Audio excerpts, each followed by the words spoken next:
If you try to inhale it inside, deep inside, may makukuha kang oud. Oh, really? May oud siya.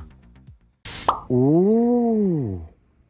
What is up sa mahilig sa pabango? This is your boy Armin. Ay, siya pala si Armin. And This is Terence. ako yon. Alright?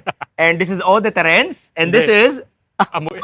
At welcome sa Amoy. Piranyan! So, for today's episode, sabi daw ni Boss Terence, we're going to share you guys our gatekeep na pabango that is, I think, slept on.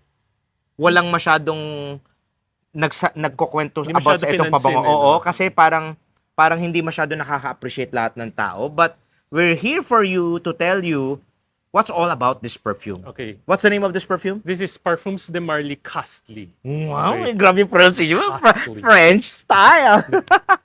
Guys, All right. straightforward, i-describe ko anong amoy nito. Yes. Oh, para sa nakakaalam sa inyo, certified imagination fanboy, di ba? Yeah. So, this reminds me of LV Imagination. Okay. And for those of you who are familiar with Essential Parfums Bois Imperial, Oh my God. para love mo that. siyang kinombine. Mm. Okay? Hybrid siya. So, bakit Imagination? Mm-mm. Well, andun yung bergamot. Yeah.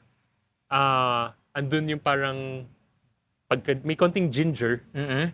Yung tea, well, not so much. Hindi ko masyado nadidetect. Okay. But, yung sa Bois Imperial na part, since medyo citrus forward fragrance rin yun, Yes. well, I'm sorry babalik ko. Imagination because medyo soapy din siya. Yes. Okay? Now, May pagka-transparency. yes, saan pumapasok yung Bois Imperial? Yung, again, it's kinda green. Yes. May green facet siya. Andun pa rin citrus forward siya. But, for those who know, meron din siyang, yung favorite note mo. Aking Akigala. galawod to die for. Okay. Oh my God. So, para sa hindi nakakaalam, ang perfumer nito is favorite perfumer niya. Henten, Bish. Yes. Kalbong-kalbo. Manang-mana. Guys, Joke lang, research guys. nyo, kamukha niya si Kentin Bish. Siyang Kentin Bish ng Pinas.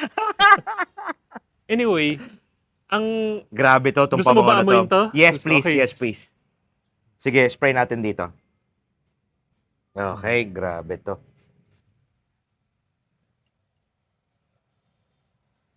Yeah, initial blush, you will get that parang tea aspects ng imagination ng LV. saka lakas nung pepper niya, The no? pepper is very present. Nagpapop talaga yung... Mm-mm. It's just parang sparkles. It's just parang pumuputok talaga yung pumuputok pepper talaga niya. eh.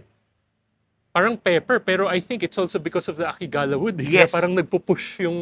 Actually, amoy. if you try to inhale it inside, deep inside, may makukuha kang oud. Oh, really? May oud siya. Nakukuha mo? Parang very manipis lang siya na oud pero nandun siya sa gitna. I honestly cannot... Para siyang pader. I cannot detect it eh. Kasi na-overpower ako doon sa... Parang citrus forward siya, pero yung pepper lakas talaga. Grabe yung pepper. I think the oud that's coming also from the Akigala wood. Kasi ang Akigala wood, pag binigyan mo ng talagang direction yan, you mix it with the other ingredients, lumalabas yung mga ibang bunga ng puno niya. Lumalabas yung oud, lumalabas yung parang pickle juice, lumalabas yung pagka-facets ng peppery and the other aspects niya. Grabe, ang sarap. Pero guys Wow. baka ma-mislead kayo kasi sinabi kong imagination. Yes. Actually, imagination is very versatile. Yes. Bagets, tito, or kahit sino. Kahit sino can wear it eh. Mm. Pero this, feeling ko, mamimili rin ng wearer to eh. Yeah. I think this comes as more mature. Very and mature. Mas grown-up version siya ng imagination eh.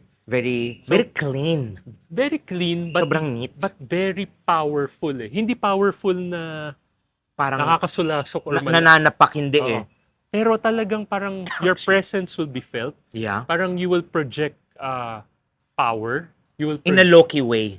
You will project kumbaga may dating ka talaga. Kumbaga Armin has arrived. Yeah. Parang ganun yung Terence has arrived. parang ganun. Ganun. Iba talaga yung presence nito eh. Parang may dating. Oo. At saka parang parang hindi pipitsugin tong tao na to. Parang big shot yung dating. Oo. Oo. For me, it has that parang presence na you show yourself that may kakayanin ka. Yes. Yes. May May pagka-old money vibes. may eh, pagka no? old money vibes siya, In a but- fresh. in a fresh category. Oo. But iba yung datingan niya, parang bilyonaryong Arabo yung datingan niya for me. But parang may lahing konting French, ganun yung datingan niya. Parang may lahi eh. May Grabe ka Arabong naman. datingan, may French datingan, ganun yung datingan Sama niya mo sa akin. naman mga Chinese. Pwede naman din. May Chinese lahi, may Pilipinong lahi, di ba? Pero it's such a clean, such a neat scent. If sasabihin natin kung ano ba yung pinaka-malulupit na mga clean scent, Gentle Fluidity Silver, ano pa ba, Percival, PDM, ano pa ba mga malilinis dyan, Greenlee. mga Greenlee, Boa Imperial, Ganymede, and so on. I think this one should be on your wardrobe. Every gentleman should have this on their wardrobe. If you want something unique, something wala kang kaamoy, kasi for me, I see this one as a unique scent. Maski hybrid siya, it's unique for me. Such a talagang iba eh. Iba yung aura mo dito sa vibe na to eh. Kaso, Armin, Mhm. reality is, hindi naman within reach yung presyo ng Parfums de Marly. That's the sad part. It's expensive. So, Magkano ba presyo nito, Boss Terence? well, lampas 5 digits. So, Ilang guys, ml to? 100 ml? 100 ml. Are you satisfied with it, with the price itself? Okay lang. Kasi unang-una, if particular sa yung brand, well, Parfums de Marly is a niche brand. Yeah. If you're a fan of Quentin Biche, si Quentin Biche yung gumawa. nun. Grabe. Oh. Ako, I like the profile of Imagination in Boa Imperial. Yes. Okay, it's subjective kung worth it siya or hindi. Yeah. Pero for the vast majority, kaya nandito kami ngayon, Yeah. we would like parang join us. Yeah. Kasi mag-unbox tayo. Nasabi nila may dupe na raw ito. Ayan, delikado na guys. Diyan ka na talaga kailangan mo ng kabahan kasi if hindi talaga kaya ng budget mo or anytime na mag-release mga niche perfumes, nandito lagi yung mga Middle East. Tignan muna natin. kung Unbox worth na natin, it. Boss Terence. I'm Ako so na. excited. Oh, go! Sana mabilis lang. Oy. Hinubaran na. Alright. Ay, grabe. Guys, Uy, bigyan ang natin sa ganda. fragrance. Again, Spray na natin to. first impressions. Sige dito. Okay.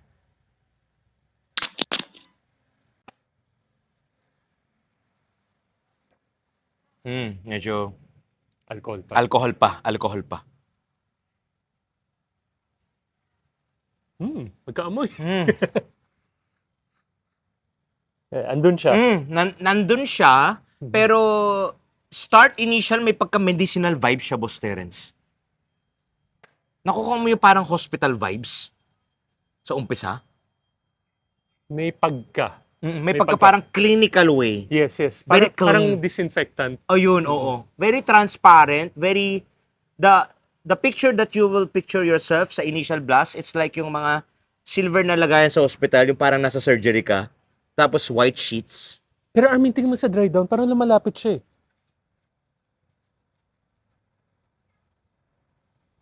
Ayun, No, lumabas no. na. May Pasettle niya lang. nakukuha mo yung kasi ako nakukuha ko dito yung 'di ba peppery oud siya. Yes. But hindi mo makuha yung oud. Try mo amuyin yung transparent oud dito kung naaamoy mo. Yung manipis lang. Mas naaamoy ko Naamoy mo dito. Yes. Dito hindi masyado litaw eh. Kailangan mo talagang deep inhale inside. Kasi parang ang lakas ng pepper tsaka na Akigala wood nito Oo. eh. Ito Malakas. parang tinone down niya yung peppery aspects. Mm-mm. Tsaka may mineralic akong nakukuha. Meron. Nakukuha mo yung mineralic. meron. Parang medyo parang lutang yung minerals sa surface ng water. Again, I think it's because na mas tinone down yung pagka-pepper niya. Kasi Galing. sobrang lakas ng pepper nito eh. Medyo malakas yung pepper niya compared sa dito. Ito, well blended yung pepper niya but dito parang medyo harsh. But syempre, kakabukas lang namin, maybe magbabago pa to yung scent profile niya based on your experience sa Kadlaj, di ba? Baka may magde-develop pa to guys. Yeah. Update namin kayo. Pero so far, it's clean, it's transparent, mineralic, peppery. Mas aggressive yung pepper niya dito. Hindi yung tipong pepper na nanununtok ka. Medyo volume pataas lang, no? Guys, ganito na lang. If you have if you can get the chance to smell this, Kasi feeling ko, hindi lahat ng tao kaya dalhin to eh. Oo. Some people find it too strong. Mm-mm. I think this is, ano ba, wearable version. Well, Yes. this is wearable. Wearable naman din Pero talaga. mas less intimidating siya Yeah. compared dito. Yes. Ito, sabihin na natin kanina ang sinabi ko, ito more on mas mature na guys yung nababagay dito. Mm-mm. I think ito sa teenagers, pwede to eh. Pwede, oo. Nakukuha mo ba yung parang malamig, parang medyo cold? Sasabihin ko pa lang parang may pagka-menthol nga ako nakukuha. Meron siya, pero I think that's coming from, I don't know kung meron to ha, may nakukuha kong parang violet leaf aspects. Medyo malamig siya, or maybe a geranium. Basta it comes to me as mentally. Mentally nga siya. Pero ang sarap niya ha, ang sarap niya, I think, the more na nagta-transition mid to dry down, nakukuha niya na yung aspects nito eh. Iba lang yung opening eh. You know, it also reminds me of Sedley. May pagka-seedling nga siya. Yun, nagulat ka ako. Sabi ko, talaga ba? Ito ba yung kino-clone niya? Kumbaga, very present yung parang fizzy lemon lime eh. Parang Yeah. ganun eh. Whereas ito parang more on bergamot. Yeah. Nandun din yung soapiness. Grabe. Pero parang May pagka-metallic din eh. meron. Very metallic din siya. Parehas sila very present. Pero, mas transparent, mineralic na peppery. Ito, peppery na may pagka-minerals but more on Akigala wood. Sino ba perfumer nito? I have no idea. We don't know kung si Kenton Bish yung gumawa nito, pero nakuha, kung they're trying to parang ano yun, capture the Akigala Baka wood. hindi si Quentin Bish. Oh, galit si Perfumes. We don't know who is the perfumer of this. But nakuha niya, no? Ang galing, no? Kung hindi mo makukuha ang Akigala wood, kasi ang Akigala wood may trademark yan eh. Dito mo lang siya makukuha yung Akigala wood. Pero, putik. Galing Na, no? ang galing na ginalingan nila sa siguro creating an accord to get that aspects of Akigala wood. Kasi Wow. nabanggit mo kanina na ano eh. Nabanggit mo na medyo metallic siya Oo. eh. Speaking of metallic, may nakukuha ka bang parang konting ash? Ashy aspect. Parang, try to picture a gray. Gray picture. Gray na parang ash. Yung konting abo-abo lang. Nakukuha mo siya?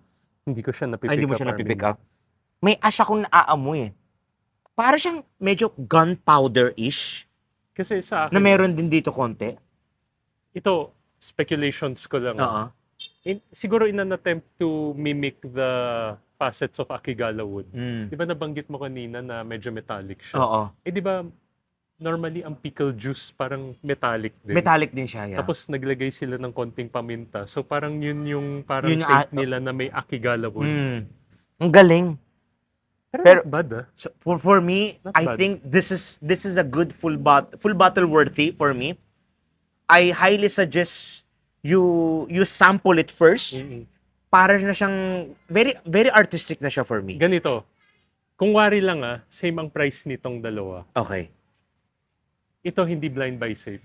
Hindi talaga. Pero ito mas pwede. Mas pipiliin Tama, ko to. diba? Yes, mas Tama, pipiliin ko okay. to. Si Onyx Silver. And let's go now on the recommendations, Boss Okay. Terence.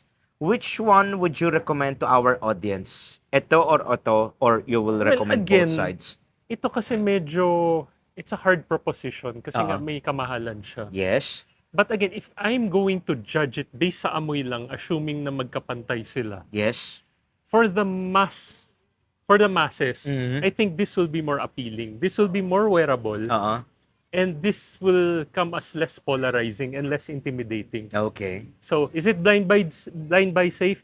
Not really, pero kung magba-blind buy kayo, assuming na same ang presyo nito, Yeah. mas safe kayo dito. Yes. Kasi Pero- hindi masasayang yung pera mo, remaining pera, masasave mo. Now, this kasi has a place for collectors eh.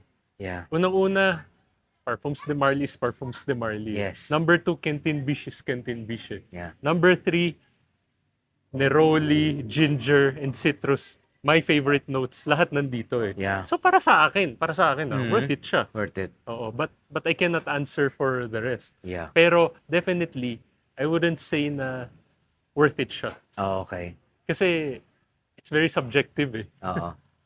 Ikaw, anong take mo? For me naman, if me as a collector, I would buy this one. I would treasure it full-heartedly. And kasi ang Parfums de Marly, pag may nirelease silang bagong pabango, you need to buy it for the first 2 years. After 2 years, nagre-reformulate yan. Try nyong i-compare yung mga lumang Parfums de Marly compared sa mga newer formulation na naglalabas. You will see there is a big difference. Habang hindi pa to nagre-reformulate, maski mahal yan, or you can get your Parfums de Marly on the gray market sa mga nagbebenta sa groups natin, just go get yourself a bottle if you love it. But if you don't love it, put it aside, try mo tong scent na to, tong Onyx Silver, you might really enjoy it. For me, I highly recommend both, but they are not blind buy safe. You need to sample it first before you take the trigger to buy the full bottle. And let's go now on the ratings, Boss Terence. What would you give ratings standalone ito and standalone itong pabango na to? Ang Casly, I will give it a 9 out of 10. Okay. Because gusto ko siya. You Gusto ko really love talaga it? siya. Okay. How about this one? As a dupe, Yeah. I'll give this maybe 8.8 or 8.9 out of 10. 8 point. Kasi ang hirap eh, na siya pa lang yung naunang lumabas eh. Oo, wala pang hindi pa sila nagte-take ng risk na maglabas. Alam mo ng mga ME eh, usually yung mga huling lumalabas, sila yung mas lamang eh. Oo. Sige, sumablay to sa ganito, address namin yan. Yes, yes. Pero not bad na. Actually, not bad na siya. As a standalone perfume, I'm gonna give this 9.2 out of 10. 9.2 out of 10. Okay. Now, my ratings naman dito sa Casly, I would give it, for me, I think it's such a good release. But for the price, I wouldn't pay for the big amount of money. Siguro kung mga around 8K, 8,000-ish siya, 7,000-ish siya, papatulan ko siya. But kung lagpas na siya ng 10K, I wouldn't pay for it. For me, I would rate this one easily, for me, it's 8 out of 10 lang siya. Nothing mind-blowing, nothing parang something parang it's such a very hidden gem release. No, you can find this one on a different something brands out there for the good price, for the fraction of the price. Pero standalone, ito naman si Onyx Silver, if we're going to compare it dupe as a this one, for me this is 8 out of 10 lang din. Hindi pa niya nakukuha yung all aspects ni Casly. Kasi dapat makuha niya yung top mid dry down if we're going to rate it as a clone. Kung talagang kuha ba niya. So yeah, yun lang yung masasabi namin about these two perfumes. Such a good release ng Kadlach. They take their opportunity to release it for us. Abangan natin na mag-release pa yung mga ibang brands, Bilib no? ako sa mga ME na nauuna eh. Oo nga eh. Ang tapang nila eh. Sobrang lakas ng loob eh. Lakas ng Magugulat loob ka na lang. Pero, yung mga nagre-release ng una, kung sila yung nag-release ng una, sila yung pala yung nagiging successful eh. Kaysa yung mga ibang mga latest Well, release eh. Sila yung unang bibilin. Oo. Kasi nga, price comparison pa lang eh. Oo. I mean, syempre, in the end, lalabas na yung mid-tier dyan, may Oo. lalabas pang mas mura. May mas Diba? mahal pa, di ba? Rayhan is knocking. Oo. Alam mo yun, baka, alam mo, si Rasasi lalabas din. Lahat naman yun, magjo-join ng party eh. Diba? Kinakabahal ka ako Oo. din eh. So, ayun. This was our first impression and thoughts about Kadlach, Onyx Silver, and Casly from the brand of Parfums de Marly. Let us know. Have you tried these two fragrances? What's your experience about itong pabango na to? Is it a like? Is it a love? Is it a hate? What's your favorite from the brand of Parfums de Marly? And what's your favorite from the brand of Kadlach na Freshie category? Till next time, Fragrance family, nothing else to say, Boss Terence. Love you. Like, comment, and follow for more.